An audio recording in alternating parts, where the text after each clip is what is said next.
بسم اللہ الرحمن الرحیم۔ ناظرین، ایک مرتبہ حضرت امام علیہ السلام کی خدمت میں ایک شخص آیا اور عرض کرنے لگا، یا علی، زندگی بے سکون سی بن گئی ہے، کوئی سکون نہیں نہ آرام، سارا دن چڑچڑا پن غصہ مجھ پہ حاوی رہتا ہے، میں کیا کروں کہ میرا رویہ اچھا ہو جائے؟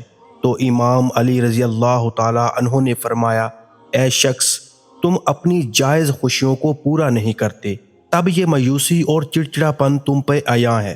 اس نے کہا کہ یا علی، میں کیا بڑا کروں، جو میں چاہتا ہوں وہ مجھے ملتا ہی نہیں۔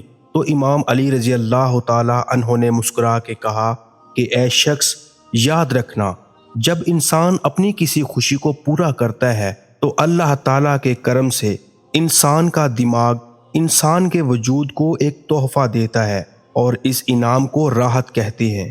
ایک بات اور یاد رکھنا، جتنی خوشی انسان کو بڑی خوشی ملنے کے بعد ملتی ہے، اتنی ہی خوشی اللہ کے کرم سے چھوٹی چھوٹی خوشیاں پوری کرنے کے بعد ملتی ہیں۔ بس یہ انسانوں کا وہم ہوتا ہے کہ مجھے دنیاوی فلاں چیز مل جائے تو میں تا حیات خوش رہوں گا۔ جب اسے وہ منزل ملتی ہے تو چند ہی ایام میں اس خوشی کا وہ عادی بن جاتا ہے اور پھر کسی دوسری خواہش کے پیچھے بھاگتا رہتا ہے، اور یہ سلسلہ مرتے دم تک ختم نہیں ہوتا۔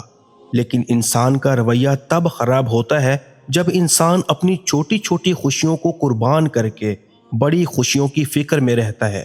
جو خوشیاں تم حاصل نہیں کر پاتے ان کو اللہ پر چھوڑ دو، لیکن جو حاصل کر سکتے ہو ان کو حاصل کرنے کی کوشش کرو۔ جب تم اپنی چھوٹی چھوٹی خوشیوں کے ساتھ خوش رہنا شروع کر دو گے تو اللہ تعالیٰ تمہاری بڑی بڑی خوشیاں تمہارے قدموں میں آ کے رکھ دے گا۔